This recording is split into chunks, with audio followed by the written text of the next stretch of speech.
Amen. Sa mapagpalang gabi po sa ating lahat mga kapatid. Tayo po ay magsisimula na po sa ating gawain ngayong gabi ito sa ating pupulong panalangin. At sa mga nakatunghay po sa ating live stream, magandang gabi po sa inyo po lahat at pagpalain po tayong lahat ng ating Panginoon. Okay po, awitan po natin ang Panginoon. Himno bilang 25, hymn number 85 sa ating mga pampasiglang awit. Awitin po natin ang kung sumapit ang lahat sa langit. Sige po, laksan po natin. Sabay-sabay po tayo. Awitin ang pag-ibig ni Jesus. Ready? Sing. Awitin ang pag-ibig ni Jesus. Awitin ang laban niyang puso sa lahat ng walang lupa. Naiiyak ang lubos sa lahat ay sumapit. Ang balat ating nakauwi kay Jesus sa langit.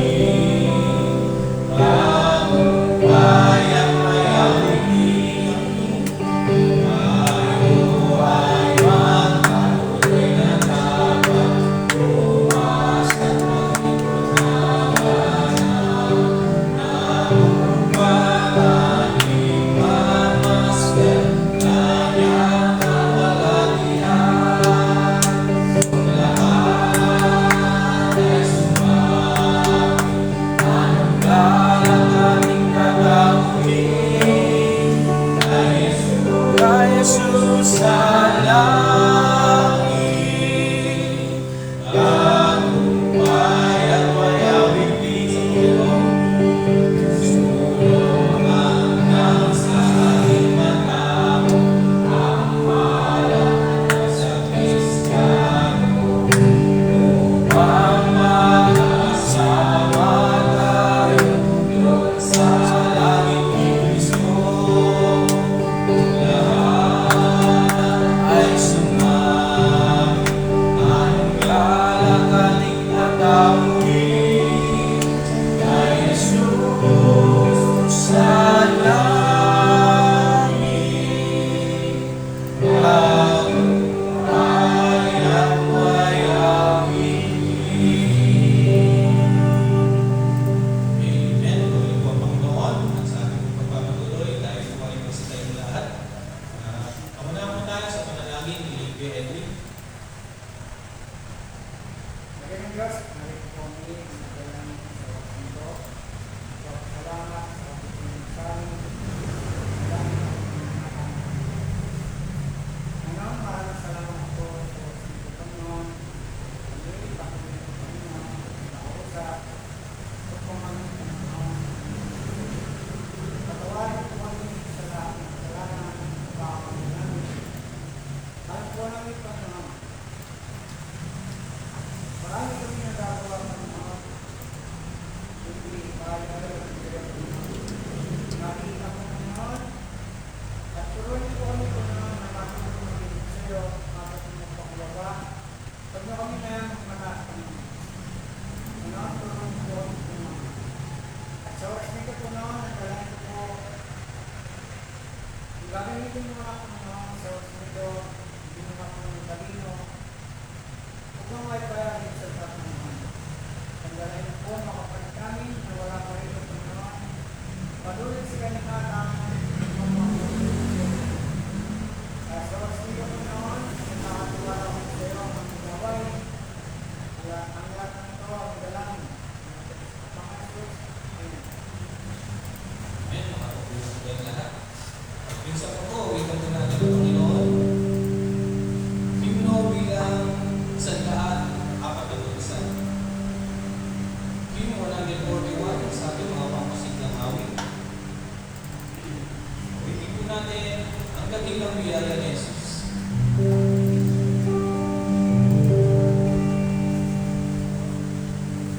Sige po, next po natin. Sabay-sabay po tayo.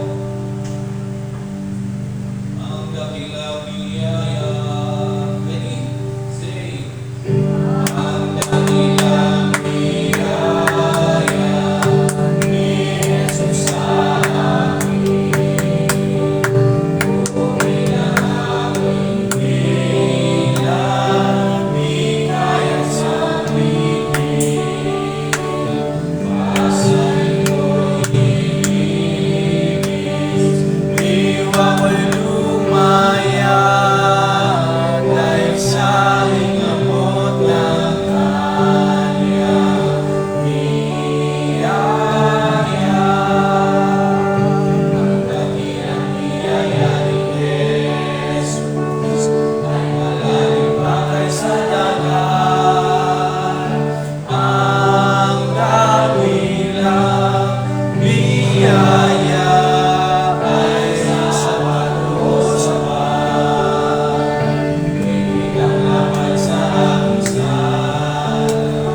kita-kita po tayo dito sa church. Sa mga nais pong sumama sa akin.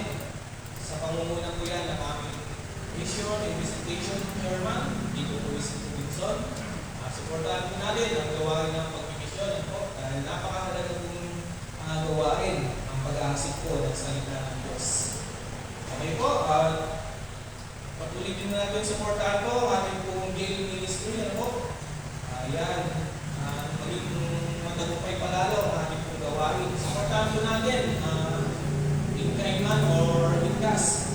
Pwede po tayo magdala ng mga anumang pwedeng dalhin, mga sabon, toothpaste, shampoo, toothbrush. Kailangan po yan ang ating mga PDL po. Especially po yung mga walang dalaw. Ano? Kaya ayaw po talaga yung nais din ang matanggap yung mga kagamitan po, mga panlaba, ganyan. Okay po, pagka-indush naman po, pwede po natin kausapin ang aming po presidente ng MENS, si Deacon Kirby Honor. Ano po? May schedule na rin po ang aming pong jail ministry, November 22, yan, 9 a.m. Pagkaka po natin ang pagpunta sa church para po eksaktong 9 a.m. ay magsimula na po ang ating pong gawain sa jail. Ano po? At ang tagapanguna po natin yan, ang tagapagsalita po natin ay si Deacon Kirby Honor. Ano po? Napakaganda po ng gawain yan, mga kapatid. Kaya supportahan po natin. Kita po natin, napakalago po ng gawain sa jail. Ano po? Napakasaya po ng nakakapagbigay ng una salita ng Diyos, pangalawa, lakas na loob sa ating mga BBL na nakakausap doon po sa jail. Okay po, nakasend na rin po yung gawain natin sa BNP Walani. Sa pangunguna din po yan ng ating chairman po. Nagpunta po sila noong Sunday yung hapon. Deacon Luisito po at saka si Deacon Kirby Honor po sa PNP Walani po para po maiayos na po natin yung ating pong magiging Bible study po sa PNP Walani. Yan lang po yan sa may malapit po sa Jordan papunta Palengke po. Sa mga nais po sumuporta, ang schedule po niyan yung second Monday po, Chairman. Second Monday po ba? Okay. Second Monday po ng month. Yan, supportahan po natin ang gawain ng Bible study po sa PNP Walani. Ayan. Tutulong po tayo mga kapulisan. Kaya yung mga mahawak po ng Bible study, sinanda na rin po kayo. I-schedule po kayo ni Chairman po. Pagka kayo na po yung mahawak ng Bible study sa PNP Walani. Okay po. Mga ibang announcement namin po yung sa susunod na lang po. Okay. At ngayon po ay nagkakaroon na po tayo sa ating po testimony time.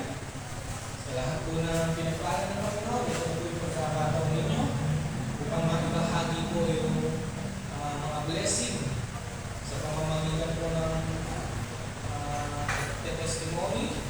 Ay nakakapagpalakas din kasi yan ang loob ng iba po natin mga kapatiran na yung mga pinagdadaanan po. Okay po.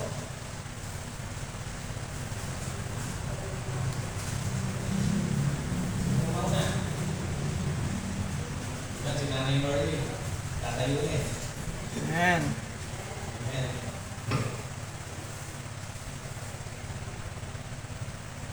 Magandang gabi po. Nagpapasalamat sa kayo kasi kung mga nakaraan, darating naman ang dalawang araw. Sama ng Panginoon ngayon okay na ako. At saka malakas-lakas na yung aking katawan. Salamat sa Panginoon, napakabuti niya. Bagamat nag-check up ako, may mga na-antibiotic, pero sa Panginoon sa rin galing yun. Binigyan lang ng talino yung doktor para mabigyan ako ng gamot. Tsaka nagpapasalamat din ako sa Panginoon kasi si Lisa, okay Kaya lang, kailangan niya magpahinga ng 1 week. Bawal sa kanya yung trabaho mo niya. Tsaka sa isa ako nila rin. Pag si Isaac din, hindi pa bawal pa rin sa kanya maglaro sa labas na. Kaya hindi pa yata siya makakapasok hanggang 1 week. Hindi ko alam kung pwede na o. Tsaka ako salamat ako sa Panginoon kasi yung financial, patuloy niya pinagkamalo sa amin, sa kanila. Kasi sabi nga nila, salamat na lang sa Panginoon. May dumating sa kanila ng blessing. Kaya, pangailangan nila, araw-araw, gamot, tapos kung sa doktor, nagpapalaboratory, may bayan po yung laboratory. Kaya, salamat sa Panginoon ay yung boss nila, binigyan sila ng blessing. Kaya, salamat. Nagpapabuti ng Panginoon. Saka, yung ako po isa, si Nigel, magaling na din.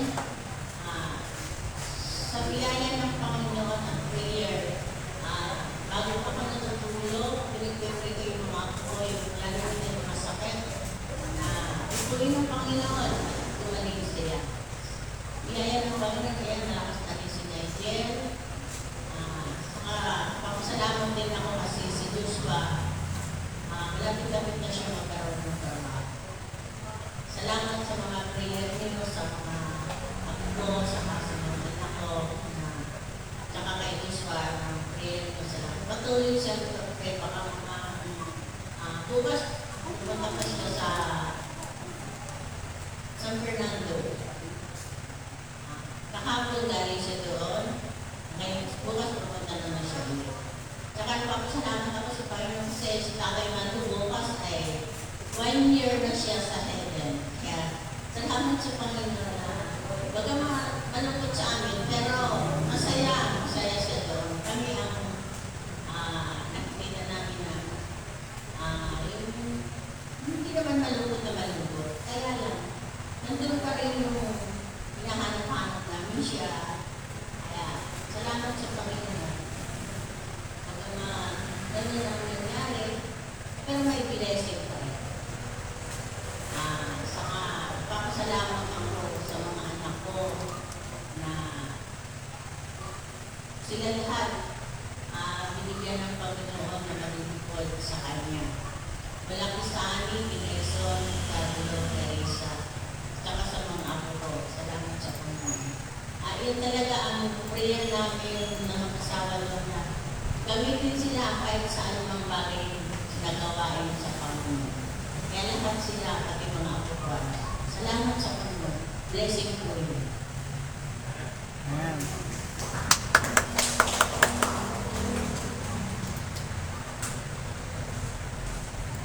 Amen. Hindi po natin panalangin yung mga kapatid po natin may sakit ako. Anos kami ay naubos din.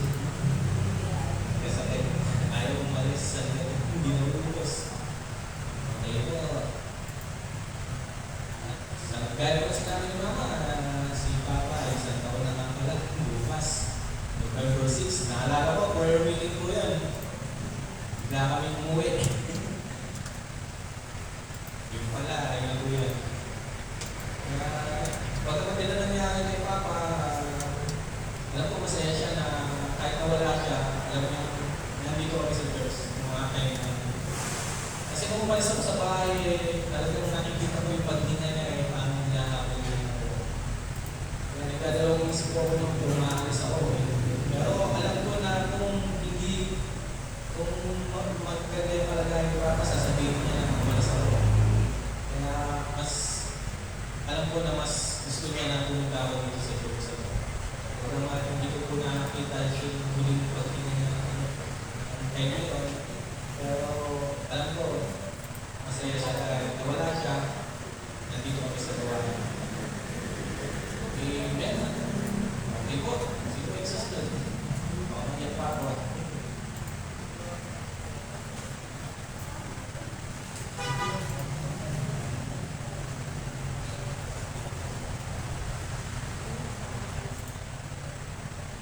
Okay, para gusto ko ngayon.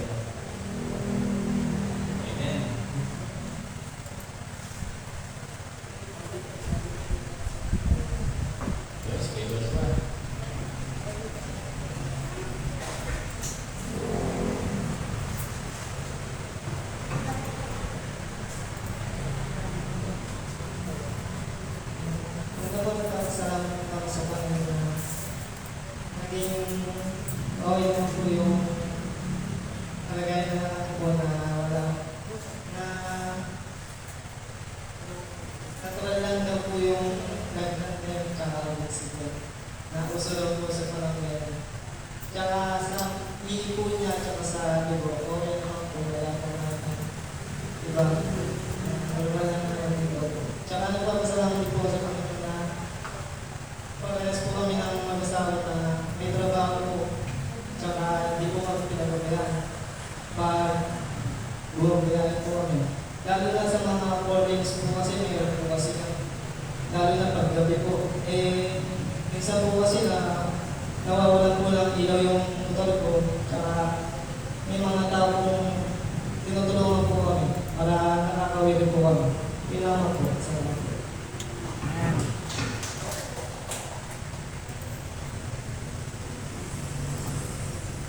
Ayan, tuloy na mga naman po. Okay na po yung anak ni Kuya George. Tuloy natin sama sa panalangin. Wala na naman po. Okay, yan po po.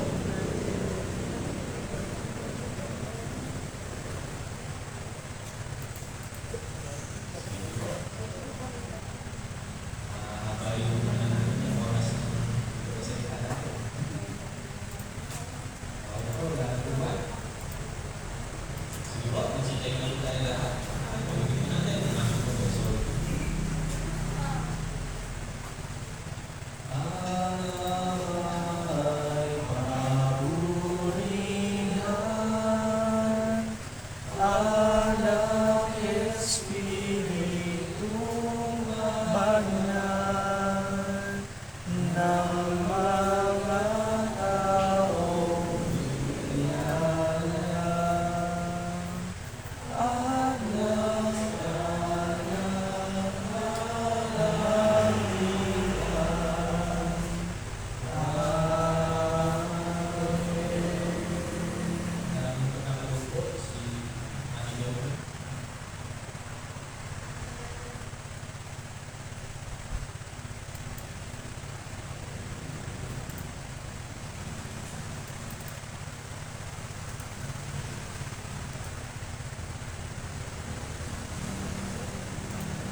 Diyos po ang pinamutasan.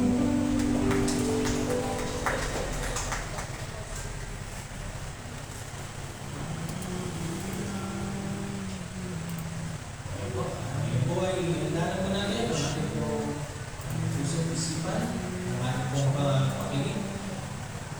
At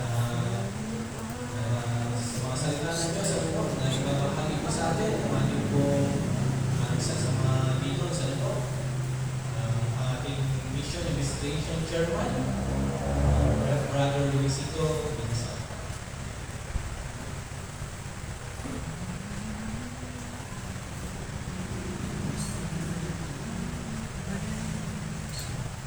Amen. Salamat po, Kuya Carlo. Grabe po ang papa ko.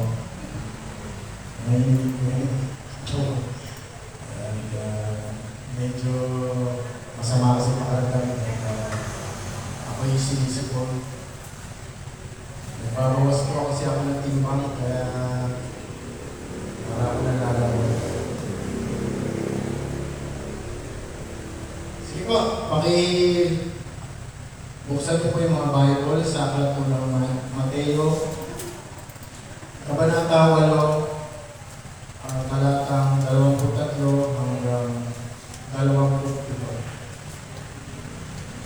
Book of Matthew, chapter 8, 23 to 27, ang ating pong pagbubulay-bulayan. Basahin ko po sa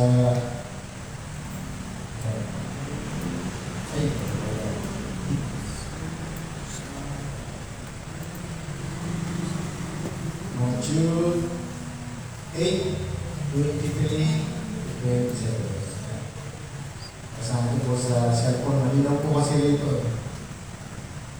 Ngayon po sinasabi, and when he was entered into a ship, his disciples followed him. And behold, there arose a great tempest in the sea, insomuch that the ship was covered with the waves. But he was asleep. And his disciples came to him and awoke him, saying, Lord, save us, we perish. And he said unto them, Why are ye not fearful, O ye of little faith? Then he arose and rebuked the winds and the sea, and there was a great calm. But the men marveled, saying, What manner of man is this, that even the winds and the sea obey him? Pray po na tayo mga kapatid. Dakilang Diyos pagpala ng Ama, kami po ay nagpupuli sa iyo, tinataas ang iyong pangalan. Kami po ay pili ng tawad sa aming kasalanan, ulan ng gawin po kami kapag-tawag sa iyo. At samahin po kami sa salita mo ito, Panginoon, maging pagpapalalo sa amin ito, Panginoon. Kayo po ang mauna, kayo po ang mag-usap, Panginoon. Hindi kakatiwala po sa inyo. Ito po ang aming dalangin sa pangalan ni Jesus. Amen. So, ito po ating paksa po ngayon ay patungkol po sa ating Panginoong Jesus at ang kanyang mga alagad. Nung time na sila ay nasa taong or bangka. So, ang title po ng ating devotion ay Reminders when it feels like Jesus is asleep in your storm. Mga paalala kapag pakiramdam mo at tila tulog si Jesus sa iyong bagyo. So lessons we can learn from the story of Jesus sleeping through the storm. O bakit nga ba natulog o nakatulog ang ating Panginoong Jesus sa kabila ng unos o kabila po ng bagyo? Jesus had been healing numerous people that time. Ano po, napakarami niya pong pinagaling. Nung time na siya ay minister, driving out evil spirits, nakakast out siya ng mga spirito, and was surrounded by many crowds.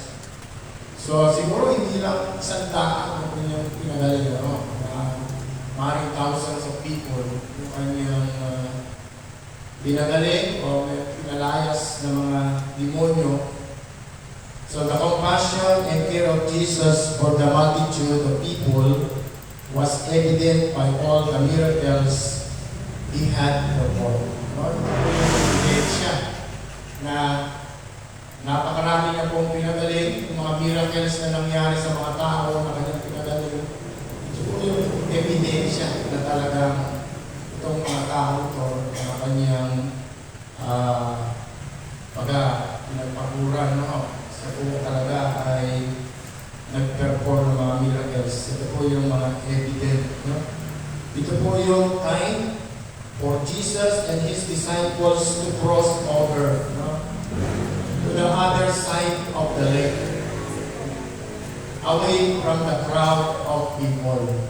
So, nung time na matapos na po ang Panginoon, ay siyempre po ay medyo gusto naman ng Panginoon na siya ay mapahinga. Bilang tao, siyempre, pagod. Kasi ito po yung hilig ng Panginoon, after na siya mag-minister o mag-ministry, ay nagpapahinga po siya, nagpupulay-pulay siya, nakikipagtalamitan siya sa Ama. Yung time na sa Garden of Gethsemane, galing din siya sa ministry noon. So ganito siya, so sabi niya, ilayo na yung baka at ilayo nyo sa crowd, at sila'y pupunta sa other side of the lake, away from the crowd of people. Kaya ito po ang iniutos ng Panginoong Hesus sa kanyang mga alagad na gawin. So yung mga alagad ay sumunod kay Hesus at sumakay sa bangka. Nung sila ay nasa bangka na ay hindi nila ina-expect na magkakaroon po o biglang mag-change po yung weather. So, naalala ko si Ate Lisa na kwento sa akin nung sila ay matukuya ng lighthouse o kung saan dito ganda-ganda ng panahon pero biglang dumilim, biglang tumigla, talagang sumama po ng mga pagkakakwento nyo, parang tumawag pa sila sa bangka. So, ganito po yung nangyari sa mga alagad. Talagang hindi po nila na-expect na mag-change po yung weather. A dangerous and fierce storm came upon the lake. Talagang dangerous po, nakakatakot. The storm was so ferocious. Ibig sabihin po, napakabangis po ng unos na dumating that the disciples feared for their lives. Talagang natakot po sila. We do not know how long the storm rages. Hindi natin alam kung gaano katagal ang nangyari ngayon kung sila ay nasa bangka o nasa dahon.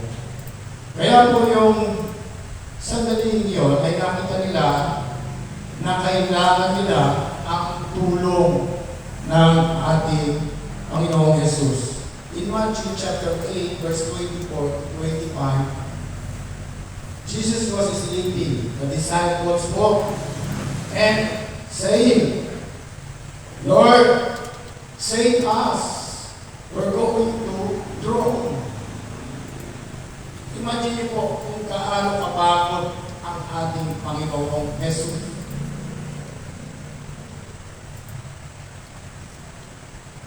Pagkatapos niyang magministeryo, magpagaling sa mga napakaraming may sakit, kaya po siya ay nakatulog sa kabila ng matinding bagyo. Malalahanin po natin, Diyos po siya, pero tao din po siya. So lahat ng normal na nararamdaman ng tao, ay nararamdaman niya. So siya po ay napagod. Kaya ginisip siya ng mga alagad at sinabi, Panginoon, iligtas mo kami mga mamamatay. Sabi ng mga alagad. Not because they were going to the risk. Verse 26, Jesus replied, You of little faith, sabi ng Panginoon, why you so afraid? Then he got up and rebuked the waves, and it was completely calm. Ano? Grabe yung sinabi ng Panginoon, ano? Ang liliit na pananampalataya, no? Sabi ng Panginoon sa kanila, tagal na nila kasama ang Panginoon, pero takot na takot pa rin sila. Kasama na nila ang Panginoon, pero takot na takot pa rin sila. No? Kahit naman siguro matatakot. No? Kung gano'n ang naranasan mo, no? Siguro kasi hindi nung pag-ibig ito. No? So the disciples were utterly amazed, and in all that the winds and the waves obeyed him. Ang takip mo sa kanyang isang kumpas lang, no? Ay sumunod po yung alon, sumunod po yung hangin. This amazing narrative in the Bible is one that inspires us to have a deeper faith and trust in God. Ito po yung nangyari ng storyang ito ay mag-i-inspire sa atin. Mga kapatid, na magkaroon tayo ng deeper faith and trust in God. Here are the lessons we can learn from this story. Number one, ito po yung paalala sa atin, follow Jesus. Sumunod po tayo sa Panginoon Jesus. In verse 23, sabi niya,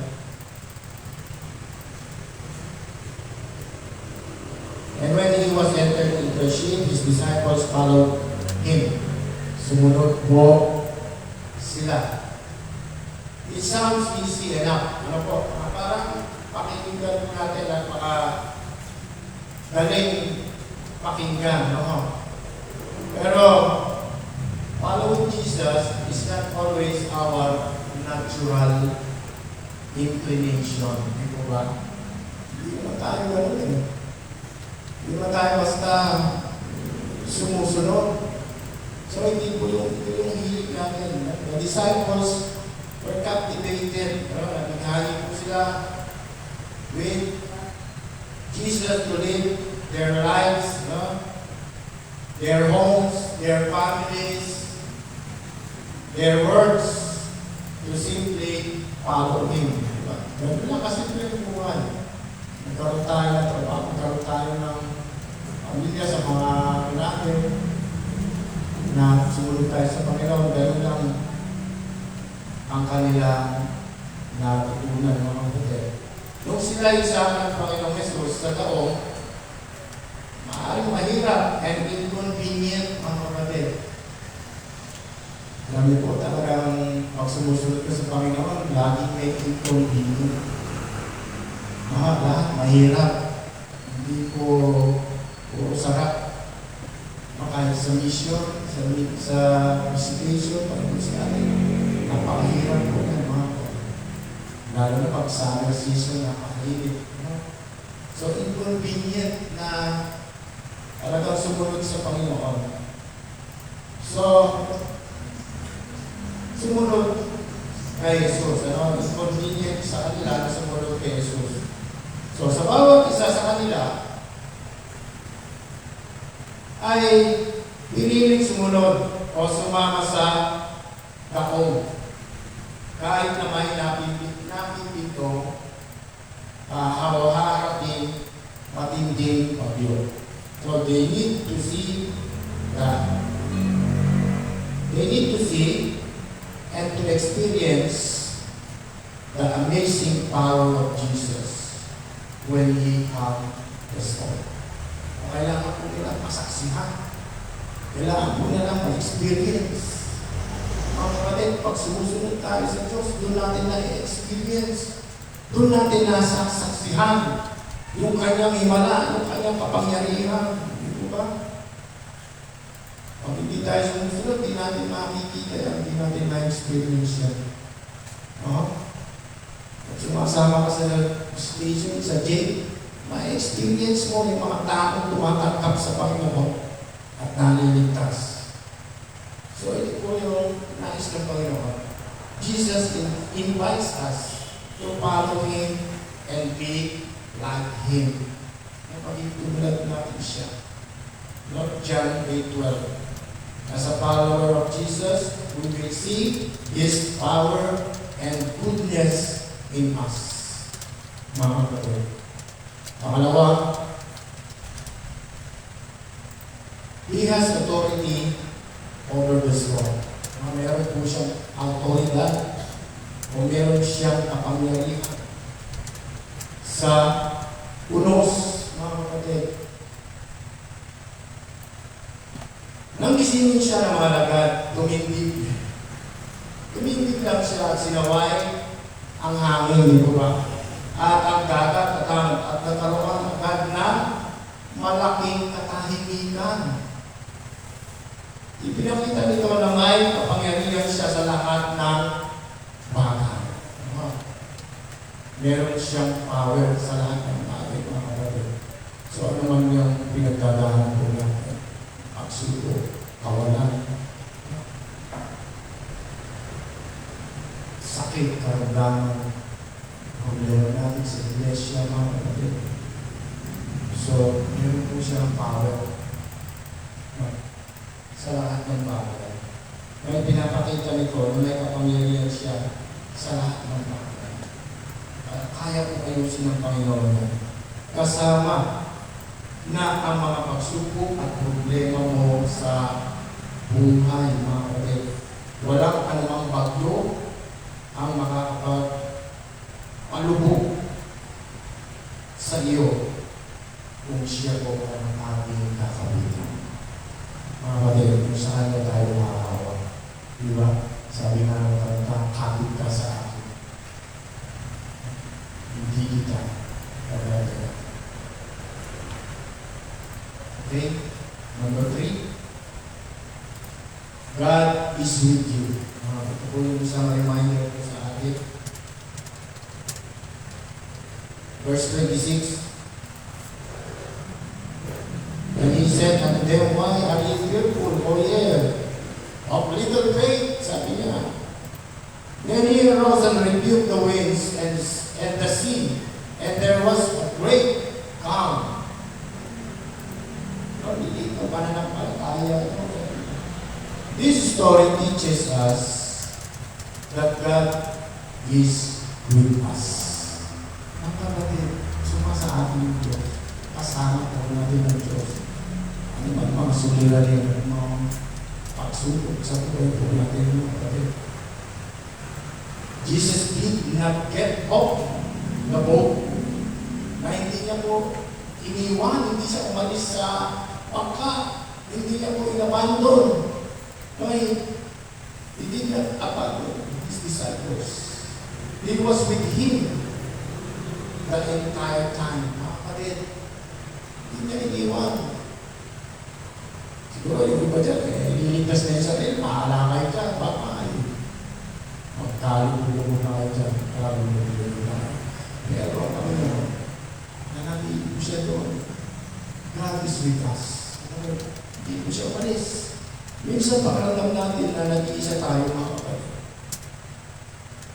Kapag ang mga bagay nagiging mahirap, para bang natutulog ang Diyos. We wonder if God has left us on our own to fend, paglabanan, and fight for ourselves. Deuteronomy 10:18 reminds us time and time again that God is always with us, mga kapatid. He does not need us. nor forsake us. We can put our trust in Him because God is faithful and does not break His promise. Hindi niya pisisirahin yan. Tumutupad po ang Diyos sa kanyang pangako. Hindi ko nababali yan mga kapatid. Sa sinabi ng Diyos, gagawin niya po yan. If tayo po ay mananampalataya, magtitiwala sa Kanya. Hebrews 6:18, He is with you always. Mga kapatid. Number 4, call out to Jesus. Now, ito yung isa sa pinakamagandang ginawa nila. Tumawag sila ng tulong. Tumawag sila sa Panginoong Yesus. O di ba pagka may problema tayo? O di ba pagka lumilin doon? O di ba pagka bumabagyo? Nasa pangalim ang buhay natin. Ano ginagawa natin? Diyos ko! Diyos ko! Huwag mo akong patayaan. Napapangaman po kami. Napapanood niyo ba yung sa YouTube, sa social media yung nangyari sa Cebu? Nasa bubuan sila, lakas-lakas ng alos. Bubuan na lang nakalitaw sa pamilya. Wala na pinire-rescue mga kapatid. Ginaw na sila. Mga kapatid, call out to Jesus. We do not know how long it rains. Hindi natin alam na kailan ito. Kailan ang labanan na ito. But it was long enough for the disciples to believe they were going to perish in the storm. Napakahaba na ito. Ang tagal mo. Nahilig na sila. Ligtas mo kami. They finally did the right thing and called out to Jesus for help. Kapag ang mga bagay ay hopeless na mga kapatid, or at a loss, or how to move forward, call out to Jesus. Mga kapatid. God hears every prayer. Mga kapatid. Pinakinggan po ng Diyos, bawat panalangin po natin. Huwag po tayo manginawa. Huwag tayo napagod. Tayo magsawa, mga prayers, araw po mga kapatid. His ear is open, mga kapatid, to those who open upon His name. Mga kapatid, bukas po ang tenga ng Diyos. Nakikinig po siya sa ating mga hinahin. Psalm 66:19, pwede natin ilagak ang ating lahat na pangangailangan sa Panginoon. Na kumakalinga, nagmamahal sa atin at may mabuting plano para sa mga nagmamahal sa Kanya. May mabuting plano ng Diyos sa mga nagmamahal. No, sa mga nagmamahal. Pero kung hindi tayo nagmamahal sa Diyos, baka yung plano ng Diyos, hindi natin makita. Number 5, it's good to rest. Mga kapatid, paalala ko ito. Diba? Nakapagod na pagod ka na. Gulong-gulo na isip ko. Gulong-gulo na. Kailangan gagawin ko. Magpahinga ka. Kailangan mo na rest. Mga kapatid. At magbulay-bulay. Manalangin sa iyo. Jesus went to sleep. Now went to sleep when He got on the boat. He was likely tired. Pagod po siya from healing, casting out spirit. And being with so many crowds. So He rested. Mga kapatid, siya po yung pahinga. Jesus was good at resting. Katulad ng sinabi ko, and finding moments to get away and find time with the Father. Ito po yung gusto ng Panginoon. Pagod na siya, tulog na siya. Okay. Magpahinga na tayo sa Panginoon. Pahinga tayo. At manalangin tayo, tumawag tayo sa Panginoon. So He rested. ng Diyos, bawat isa sa atin magpahinga as well. Kaya nga po, ibigay yung Sabat eh. Di ba? Ang Sabat day, extended po yan sa pagpapahinga. Kailangan talaga ng pahinga ng katawan. Hindi yung 7 days a week na tuloy-tuloy ka may masisira ang katawan mo. And Jesus even reminded his followers to come to Him to reap, rest, and renewal. Mga kapatid, di ba naalala niyo, come to me, all who are heavy laden, sabi, and I will give you rest. Lakad na talaga sa Panginoon. Number 6, you don't have to be afraid, no? Hindi mo kailangan matakot. Verse 26. And he said unto them, why you are so fearful, O ye of little faith? Then he arose and rebuked the winds and the sea, and there was a great calm. When the disciples spoke Jesus, he was frustrated. No, bigong po siya. Sarap na ang tulong ng Panginoon. Bakit ako inisip kita siguro? Sila ay nakatakot. At inisip nilang sila ay mga mamatay, mga kapatid. That this storm shows us is that we do not have to live in fear. Even in most scary and tumultuous circumstances, yung magulo, pangyayari sa buhay mo. Naalala ko yung sa illustration. Panginoon, bakit may problema ako? Bakit magulo ang buhay ko? Yung footprints sa buhanginan nagiging isa na lang. Dati-dati yung saya-saya natin. Lalaro tayo. Dalawa yung bakas, kasama kita. Bakit mo may problema ako sa akin? Iisa na lang yung bakas. Sabi niya, kaya naging isa yan. Dahil sa kung may problema ka, palo-palo kita. Kaya nag-isa yung bakas ko yan, hindi mo bakas. Dahil buhay-buhay kita. Naalala niyo yung illustration ng kapayapaan, pina-paint sa picture. Yung pinaint niya ay magulo bagyo. Nakakabali yung mga puno. Asan yung kapayapaan dyan? Sabi ng judge. Judge, meron pa yung hindi napansin. Doon sa gitna ng puno, merong butas. Merong igong umahawit doon. Sabi lang bago hawak-hawak ng Diyos. Kaya pagpayapa yung mga ibon, makakawin sila sa kabila ng gabi. Even in the most scary and tumultuous circumstances, Jesus is sleeping on the boat while the storm is raging.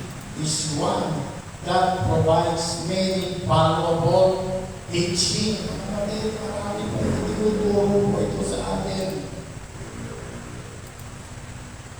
Diba? Ano yung tinuturo sa atin ito? Magkaroon tayo ng panglapat. Magkaroon tayo ng diwala sa Panginoon. No?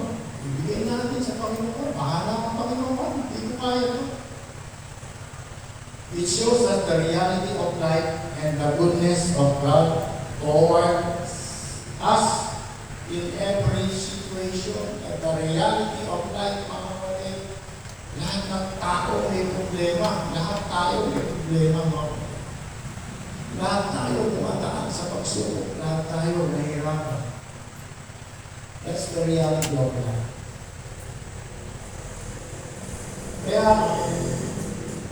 Kaya kung pigilan ng Panginoon Diyos ang matinding bagyo. Hindi natin kailangan matakot kapag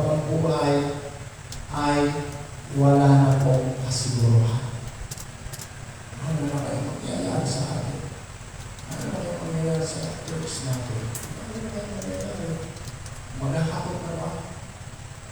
Mag-uupay na ba kami ng pundasyon? Diba? Maraming pumapasok sa isipan natin. Pero, mga kapatid, when life is uncertain, we can have faith in Jesus. When we follow Jesus, mga kapatid, He will be there for us. And we can completely trust in Him. Tumayo po tayo lahat. Tuwarin natin sa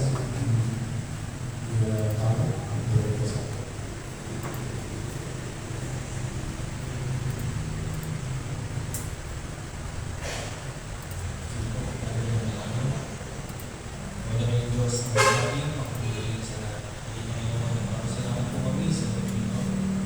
Sa narinig po namin na yung mga salita. Huminga po Panginoon na kapag may sumunod sa iyo Panginoon. Diba ang nagkakalit ito? Panginoon, sa pagpapagyo tumating sa aming buhay Panginoon. Alam namin na hindi namin tumiliwa sa Panginoon. Ngunit alam namin na nandito ka sa amin, kasama namin para magdumadaan namin sa mga pagsulong ng buhay. Lord, salamat po sa mga mensahe nito, Panginoon, na ising lakas ng aming spiritual ngayong gabi nito, Panginoon. Salamat sa anak namin mo, pag-ibig siya gamitin, Panginoon, sa pagbabahagi ng mga salita. Diba, Panginoon, na madalingin ko ang nag-aaral sa maraming salamat po sa Pilipinos at Espiritu ko muna sa aking gawa. Dumating na pagkakataon na dumating na pagsubok ng Panginoon. Nagkakagawa po namin sila. Dahil ito po ang may otoridad. Tulong po ang kapangyarihan sa ating bagay ng Panginoon. Ito ay may hawak, ito ay may kontrol ng ating bagay. Kanino pa ba kami lalaki Panginoon? Kanino pa ba kami magbiduwa na mag-ising lang?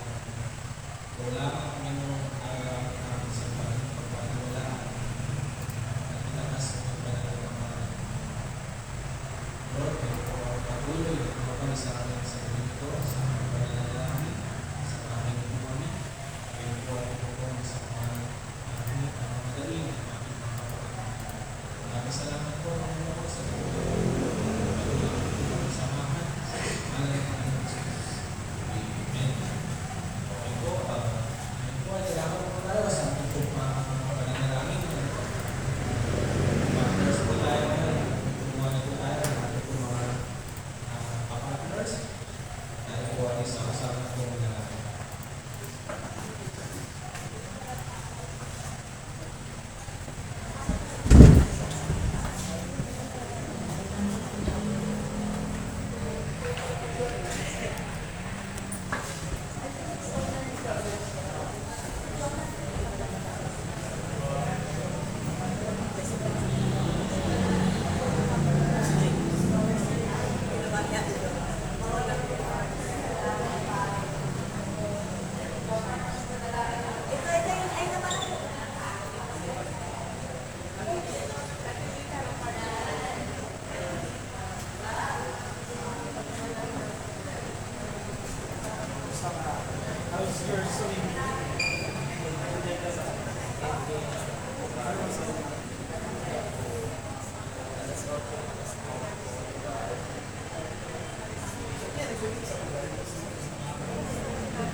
ganun din, nag-training din kasi ako. Kaya, pakita sa inyo ako. Kasi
Naging kami man, Panginoon, ay lumarating din sa buhay namin na magkakaroon po kami ng pangamba.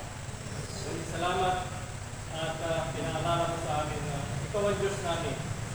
Pinaalala mo sa amin na ikaw ay kasama namin, Panginoon, sa lahat ng panahon, sa lahat ng bagyo na kinakaharap namin.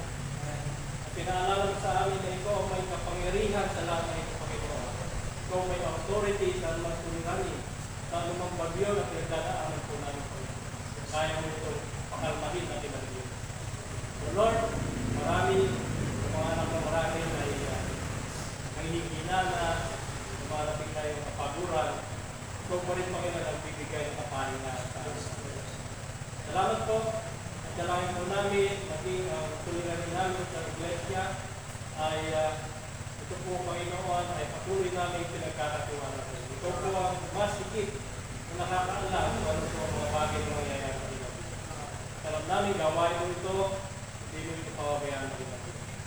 Nakita mo, Panginoon, kung paano ang naging bunga ng iglesia ng Diyos. Kami pa rin ang iwala na hindi mo nakakuyaan ang iglesia. Hawakan mo nga yung pastor, hawakan mo mga leaders, hawakan mo mga members, at hawakan mo sa kinaliyot ang pangangailangan ng iglesia ng Diyos. So Lord, pagpalain mo rin ang darating ng iglesia sa mga bata na tinuturuan, patuloy na kayo po palilos sa mga puso, ang mga turo, mga lesson na talaga papakinggan nila. Salamat po, Panginoon, ngayon gabi at lahat ng aming mga ililip sa iyo, lahat ng mga laman ng puso namin na amin namin iwalat sa iyo. Ngayong gabi ito, Panginoon, ay pinananampalatayaan namin, Panginoon, na lahat ng ito ay malaya